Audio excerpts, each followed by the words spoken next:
Hello and welcome back to another Space Engineers Showcase video. In today's video we're looking at another small ship, and this one is called the Private Shuttle Aexis, which is this lovely thing right here. Hopefully I said that correctly, you will see the spelling in just a minute, but it's a private shuttle with opening and closing doors via hinges, allowing you to transport your VIPs from one place to another. Pressing F10 and finding it in the spawn menu, there it is, and there is the spelling right there. This thing is 514 small blocks using the decorative block number 1 and Sparks of the Future DLC packs. It has no scripts and no mods. So with that out of the way, we're going to have a quick look around the outside, a very quick look of the interior, then fly it around for a bit. So coming all the way over to here at the very front, this is what we get. We got our industrial cockpit to fly this thing around, and it's been surrounded by some white and black blocks. As we move around the side of this thing, we're going to see some more fancy block work in the white and the black. And as we move along, we'll see the doorway to get in and out.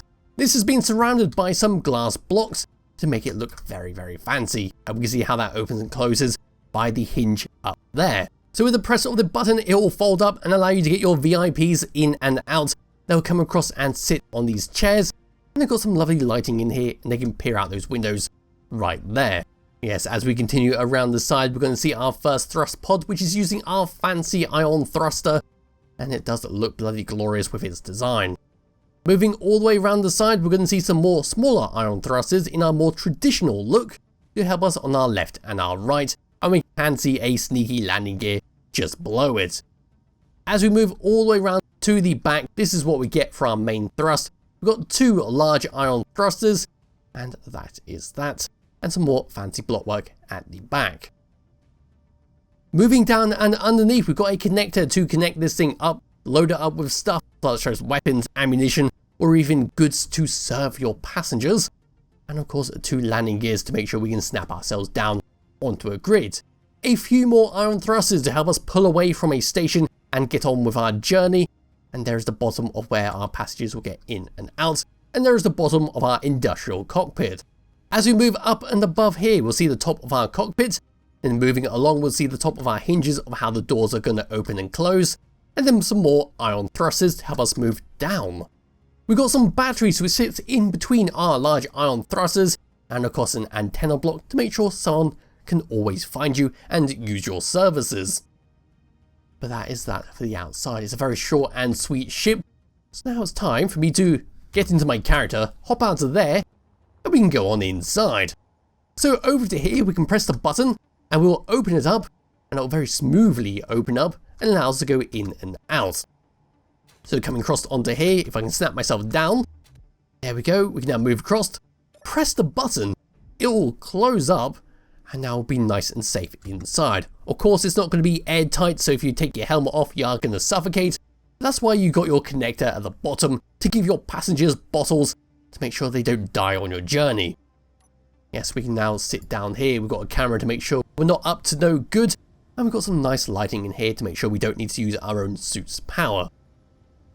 There we go. And sitting over on the opposite side, there we are. We got a good view of the planet right down there. So coming out of there and moving all the way over to the cockpit, we've got a few controls to go through. Number 1 and number 2 is going to be controls for our doors to make sure your passengers don't have to lift a finger.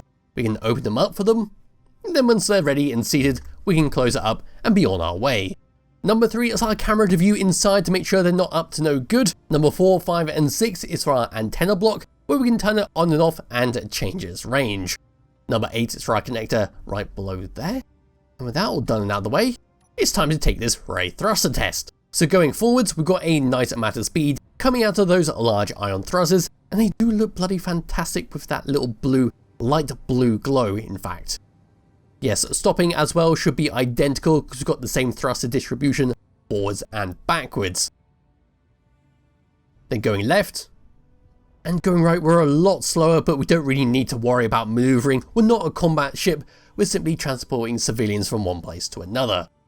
Moving down, got slightly better speed than our left and our right, and then moving up we should be a bit better than that, but nowhere near our forwards and backwards.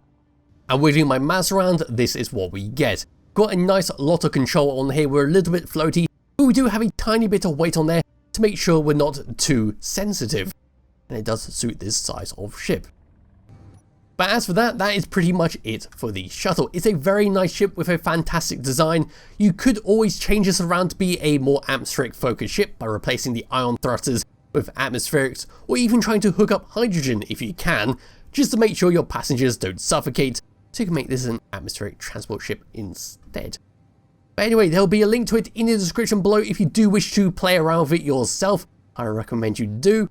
I'll be back with another video some point soon. Bye bye.